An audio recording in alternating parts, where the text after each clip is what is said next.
Hi, everyone. Welcome to our Zoom session today. It's great to be with you. My name is Julie Mincy, and I serve Samford as the Director of Greek Life, which means I have the opportunity to work with our fraternity and sorority community, which is a growing and thriving community here on campus. The last 2 years, we've been at 53% of the undergraduate student population. And we are excited for this upcoming fall. It's a new and exciting semester, but it's probably our favorite because we're welcoming new freshmen to campus, and also they have the opportunity to join our community. We are very excited to share about those experiences and processes with you today, and we can even dive in a little further with some of your questions and make sure we have all of those answered. But first, let me introduce some amazing students we have on the call with us, two of our strong leaders for IFC. We have Ian and Ryan, so I'll turn it over to Ian first to introduce himself, and then Ryan next. Hey everybody, I'm Ian. I'm serving as Samford's IFC Vice President of Recruitment. IFC just means Interfraternity Council. It's just the body that governs our fraternities. I'm a public administration and Spanish major from Baton Rouge, Louisiana. So that's just a little bit about what I do. I organize recruitment here at Samford, and I'll turn it over to Ryan so he can go ahead and introduce himself. Hey all, my name is Ryan Drew. I'm a rising senior at Samford. I'm a marketing major with a concentration in professional sales, and I'm currently serving as the IFC president. So it's been a blast. I love Greek life at Samford. In my opinion, it's the best Greek life organization in the country. I love it. It's a great place, and I'm really excited to get to talk to y'all a little bit today. First, let's jump in and hear from Ian a bit more about what opportunities your student will encounter, meaning what opportunities he'll get to meet brothers of certain chapters, what processes look like. So Ian, will you explain some of the recruitment structure that exists for the men at Samford? Absolutely. So we have 5 chapters on Samford's campus right now, and we're getting a 6th this fall. Ryan will go into that a little bit later. But during this summer, all of our chapters are putting on events around the Southeast in various cities like Atlanta, Orlando, etc. And these are open to any of your sons if they want to attend. Some have already happened. Some are coming up very soon. Some even are this week. I'd highly recommend checking out the Samford IFC Instagram to find out more information about those events. These summer events are a great way for your sons to get plugged in with chapters on campus. Just meet some of the guys, find out if, do I click well with them? Can I see myself as having a future in this organization? And then following these summer events are the pre-recruitment events, which will begin once the semester starts, leading up to our formal week, which I'll talk about in just a second. But the informal recruitment events, in my opinion, are the best way for your sons to get involved with Samford Greek life. These events are going to be things like video game nights, basketball games, pool, stuff like that. Very laid back, very casual. Anyone's welcome to attend these, and this will give your sons an opportunity to further explore those connections with the guys if they weren't able to make those summer events, or to follow up with those organizations if they were. My personal recommendation is that you encourage your sons to go to as many of these as possible from as many different chapters as possible to give them a wide scope and a broad view of what everything Samford IFC has to offer, because we really do have some amazing chapters, and they're all really great in their own ways. And then finally, we go into our formal week of recruitment, which will start with a round 0, which is an informal tailgate style event where basically P&Ms will go to every chapter during that evening, and then get a little bit more information about each one. And then rolling into the next week, which I believe begins September 17th or 18th, the formal week begins, and that'll be 3 nights. So the first night is going to be the opening night, is just what we call it. And a lot of chapters will choose to have alumni come speak, and your sons will basically go from house to house in little 30-minute intervals, and just get a little bit more time with each chapter.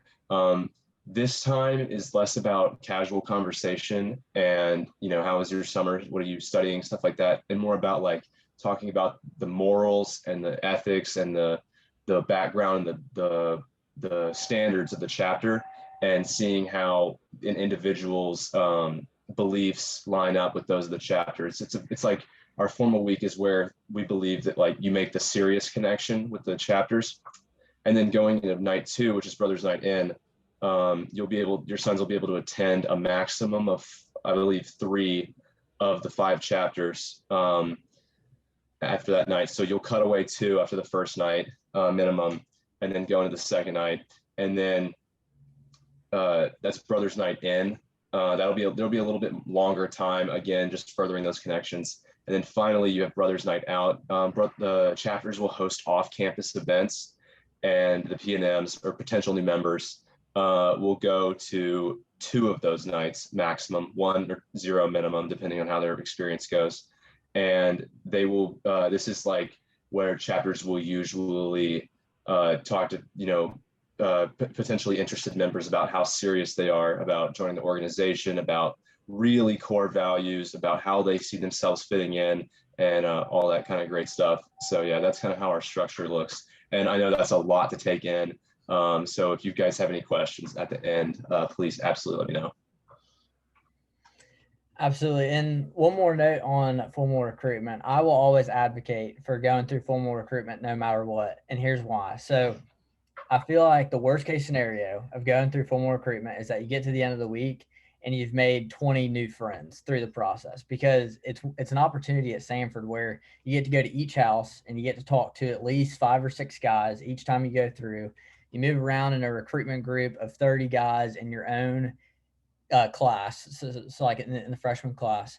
So you get to meet so many people in such a short amount of time. So they're still friends that I have who I met in other fraternities during that week that I'm still friends with today. So it's a great opportunity to make friends, even if you end up getting at the end of recruitment and choosing not to join a chapter. So I will always be an advocate for going through recruitment no matter what, just because it's a great chance to meet a bunch of guys in a really short time span. And then, as Ian shared, we are really excited that we're adding Beta Theta Pi to campus this fall. So what is that going to look like? So they're going to have campus representatives who come to campus and hang out in Ben Brown. They hang out in the UC. They hang out in the CAF. And they're really just there to talk to guys and meet people. So this is going to represent a really cool opportunity if your son is somebody who might want to make their own place and help build something bigger than themselves. So what that's going to look like is they're going to form a founding father class, and then they're going to work with Beta Nationals to really figure out what that's going to look like for them as they build.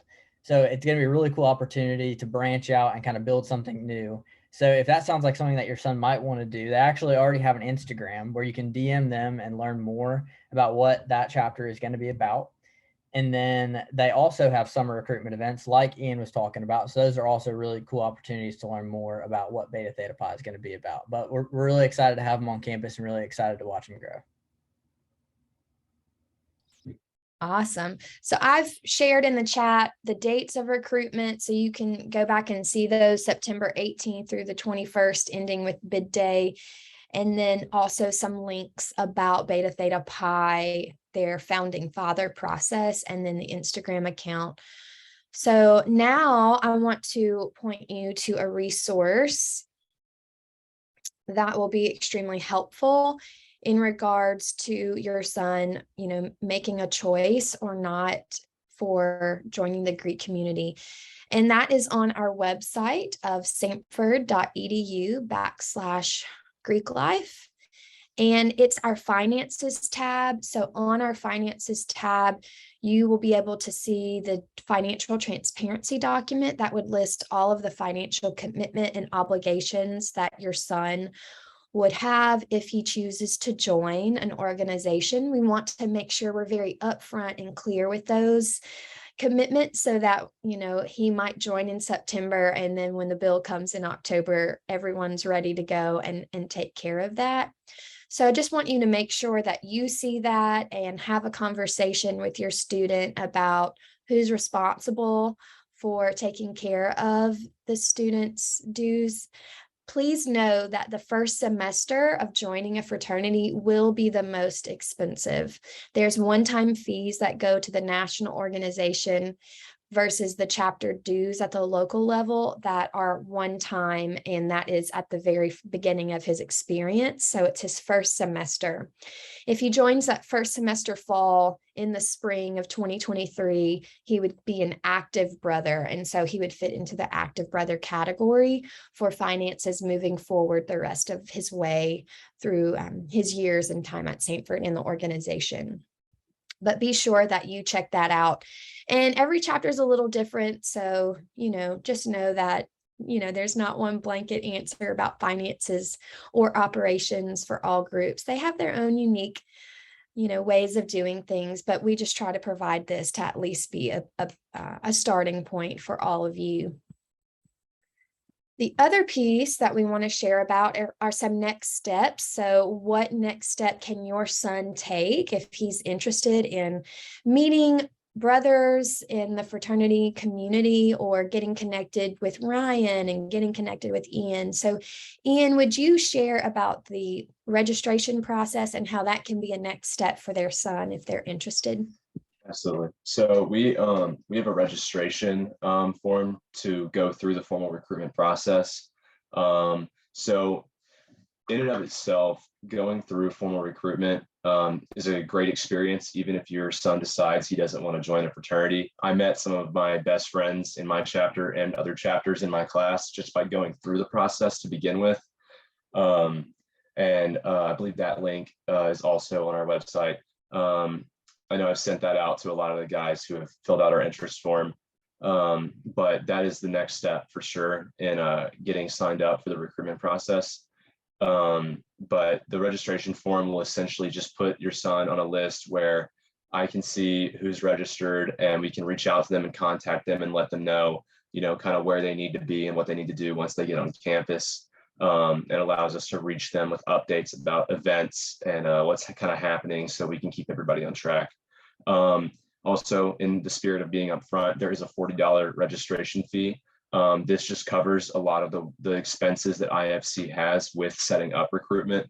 So that is just something to consider.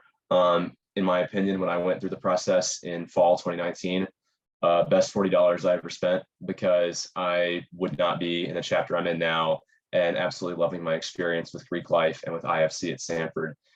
So if I could go back and do that again, I would. But it's that's just kind of like an overview of how registration works. Two final resources, which we've already hinted at before, but please make sure that you check out the Samford Greek website at samford.edu/Greek life. It does take a few clicks to maybe find a few things. So I encourage you, if you don't find the answer, keep clicking on the right-hand side or some drawers, navy blue stripes that drop down and share information. So there is a lot on our website, but sometimes it might not be at the first glance. So please take a look at that. If you don't find what you're looking for, then be sure to reach out to us. So Ian's email is up there on the website, and greeklife@samford.edu comes to my laptop. I'm happy to answer any questions that you might think about, in the coming weeks. But please be sure to utilize that resource of our website. And then the guys also mentioned the Instagram account for IFC, which is at Samford IFC. And I believe that's what we have to share with you, but we want to open the floor so that you can ask any questions and make sure that you get to hear from the experiences of these two student leaders. So does anyone have any questions for us? You can raise your hand or come off mute or put it in the chat, and we'll be happy to share. Someone asked what my email is, and so I'm putting that in the chat. It's greeklife@samford.edu. All right, a question in the chat is, where do I see the informal events are located? Ian, do you have an answer about where the informal events are? So I'm assuming I think you might be referencing the summer events. So to find where those are, I would go to the Samford IFC. I'm from Louisiana myself. I wish there were some in Louisiana, but to the best of my knowledge, I don't think there are any. Yeah, but to that being said, it is not a bad thing at all if you can't make any of the summer events. I promise that the fall events are a lot more important. The summer events are great, but it's by no means going to hurt your son's experience if he doesn't get to make one of them. But yes, wish there were some in Louisiana. To the best of my knowledge, there aren't any. But for a list of where they all are, the Instagram page will have all of those listed on our page. I know that there've been quite a few in Nashville, Atlanta. I believe there was one scheduled in Orlando, lots in Birmingham, in the Birmingham area. So yes, certainly those places, but the Instagram will definitely have all the information you're looking for. I just reached out to our social media student worker and asked her to repost the summer events for the story. So they should be posted today. If they're not up there right now, then for sure they will be by the end of the day. Okay, let's see. We have a new question. What about informal events once school starts that were mentioned? Are those listed on the IFC Instagram page, or do you reach out to those officially registered for the formal? Okay, so they had to submit their events as of yesterday. So we're collecting those dates.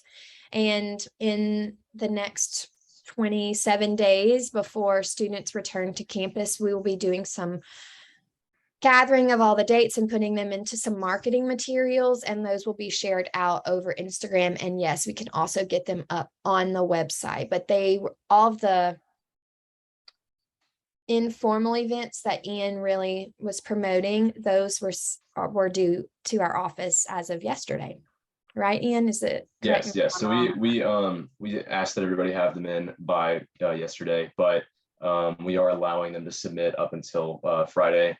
But as far as those goes, the vast majority of those events will be on campus and in the Birmingham area. Not only will IFC be posting those events on our story and our Instagram, but the individual chapters themselves will be putting those on their Instagram pages. So I would advise your sons to follow the Samford IFC page, and on top of that, to follow the Instagram pages of any of the chapters that they're interested in. And those chapters' Instagrams will also be on the Samford IFC Instagram.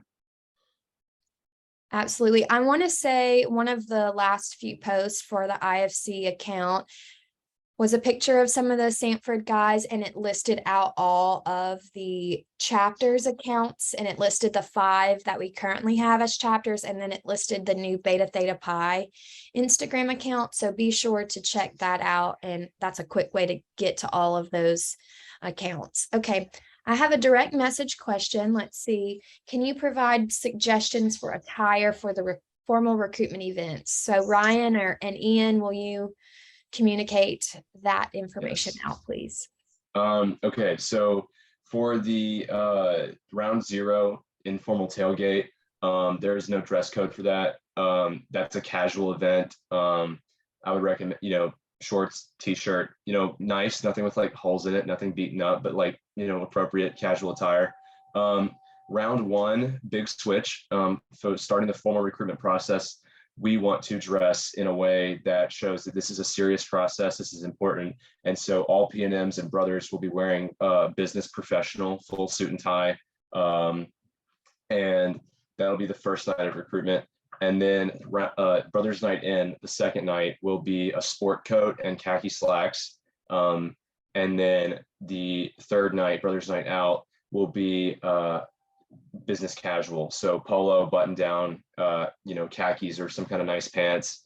And we think that this dress code kind of symbolizes that as the P&Ms become more comfortable with the brothers, they begin to dress more casually to symbolize how they're just becoming casual friends, and it's just a very chill thing. So yeah, but that's kind of our dress code. We will absolutely be highlighting that on the Instagram. I've been working on that steadily, so we'll be having that dress code put up, especially once we're about a week out from the formal process. But biggest thing I can say is make sure when your son comes to campus, he's got a suit or has a place where he can rent one, and he's got a coat and some khaki slacks, because it's always stressful when a P&M comes up to the first night and he's like, I don't have a suit, I don't have what I need, and you got to go run out and rent one really fast. So yeah. All right. I see a question in the chat which I'll answer, but Amy, I see your hand raised. Do you want to come off mute and ask your question? Yes, ma'am. I just want to dig a little bit further to make sure I understand the finances, because that's definitely what our son is, stressing a little bit about, because we told him he has to, be financially responsible for this part of the college commitment. So if I'm looking at your website and it says new member semester, so I'm going to pick let's just say Lambda Chi. I'm just randomly picking one. So somewhere between $330 and $800, there is a new member fee for the fall that is associated with Lambda Chi. Then there's another $600 that is specific to that first semester. And then in subsequent semesters, there's another fee between $460 and $650 that is for that second semester for that fraternity, plus the $75 every semester to Samford.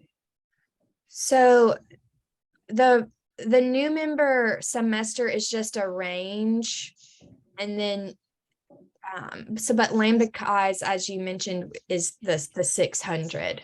So it is just the 600, not something from the range and the 600. Correct. Okay. So if you would scroll back up, I'll put this link in the chat. This is our financial transparency document. I have that up as well. And so for looking at Lambda Chi, the same, just keeping it consistent. correct. So it's $600 just for fall semester, plus the $75 to Samford. Yes. And then active, it goes into the active correct. For the following semesters, plus the $75. Correct. So the $75 fee that Amy is mentioning is to the institution. That is the operating budget for the Office of Greek Life. It is for staffing, human resources, office supplies, but then it also is overseen by a student programming board. We call them the Greek Leadership Board. They are the student body that represents all three of our different councils, and they put on events and host activities throughout the year. So that's what that fee goes towards. And then, like we said, that range for new member or active member is either to the local organization or to the national organization. But yes, so you're reading that correctly. So if we're looking at a maximum commitment, if I look at the highest range, $800, is the highest on both semesters. Plus the $75 for a total of $1,750, and then of course social t-shirts, that kind of stuff that happens along the year. Sure. And that's up to that student, if they want to opt into that shirt or not. I'll be honest, shirts have gone up because post-COVID things. So yes, that is up to that student and how they want to. And events costs are involved in the membership fee, correct? Yes.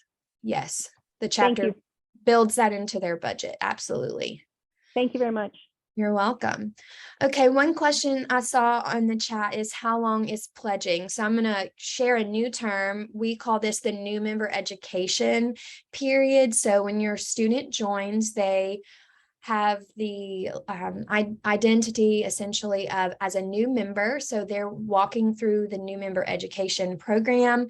This ranges. One of the IFC chapters actually only has a 5-week process. That's a national structure, but we say no more than 6 weeks. So all of your sons would be initiated prior to Thanksgiving. So in timeline wise, you can think through that process. 6 weeks, and that's for the men and the women. There might be an off week because of fall break in there, but actual amounts of time that they have to go to an educational meeting for their new member pledge class would be six individual times. Okay, so I hope that explains a little bit more. Let's see. One other question. What does it mean chapter facilities are owned and operated by Samford? Good question. So we get a lot of questions about housing and what that looks like, because we have folks from all across the country and their experiences vary in what they know when it comes to Greek housing. So for housing at Samford, it is owned and operated by the Office of Residence Life. We have 2 fraternities on campus that have a facility where they are able to operate for events and chapter meetings, and also their members are able to have exclusive rights to live in those facilities. In past, we had a facility that was owned and operated by alumni and a local alumni housing corporation. That might be some language you've heard before, but that chapter alumni corporation does not own the facility. So we have actually purchased the Pi Kappa Phi house, and now they are moving onto campus and being a part of the owned and operated facility that is by the Office of Residence Life. So essentially, the rent of these facilities that goes to the university for the Residence Life office, and also for dining. All of our facilities, men and women, the chapter members have a dining meal plan, just like a freshman would in a freshman residence hall, or a senior would who lives in West Village. So all of our students eat and dine in our campus dining facility, which they call the CAF, and there are no dining facilities in the residence hall spaces. And so the residence hall spaces do have chapter rooms and a small kitchen. So if they host an event, they can, have pizza and clean up, but it's, nothing larger than a home kitchen. The chapters that do not have housing, so in the fall with Beta Theta Pi being our 6th group, we'll have 2 groups that have housing and 4 that do not. So please communicate with your son that a house in a space does not communicate anything other than availability right now for the institution. So I know that Ian and Ryan can speak to the success of chapters and the strength of brotherhood, whether there's a house or not a house. So be sure to share that with your student in conversations as he is weighing through which chapter might be a best fit for him. So Sigma Chi and Pi Kappa Phi are the 2 houses that we have currently right now for our fraternity members. Okay, some other questions. Let me read and I will respond. When can students move into green housing? So it's not only juniors and seniors. We do have a requirement that freshmen live in freshman residence hall. So Ryan and Ian lived in the freshman residence hall, but Ryan, did you happen to live in your chapter's facility? I did, yes, ma'am. So I lived in my chapter's building my sophomore year and my junior year. So Okay. I would say it's most popular for both chapters that are on campus to live there your sophomore year, and most live there their junior year, and then senior year is often when you move off or you move to another residence hall on campus. Absolutely. And for the groups that don't have housing, they really do their best to connect and, live in Beeson Woods in one of those houses all together so that they are at least in proximity of one another. And then the university makes sure that they have a quality meeting space on campus. So a lot of the chapters use our larger classrooms and more auditorium style facilities for their chapter meetings, and when they would be hosting any more formal or ritualized type meetings or ceremonies. We also have Reed Chapel that chapters have used when it comes to hosting, a more formal chapter historic ceremony. Are there any other questions that we've missed? And if so, we can answer those. And if not, I want to just reiterate that Greek Life at Samford's the email that comes to my inbox, and Ian's contacts out there on the web. These guys are great. So if your student has any questions, they can for sure reach out to us, and we can make sure that we build a connection with them and help them find their place at Samford in general. And of course, we hope that to be the fraternity community, but we just want to be a resource of connection and involvement for your son. Well, thank you, Tanya. Thank you all. This was so informative. It was very helpful for me. I loved getting all of these questions answered. And as I said, this call was recorded. So if there was something you missed, you'll be able to go back in a few days and check it out. We will email it to you, and we'll also post it on the parent portal. So thanks so much for being here, and we'll see you later. Bye.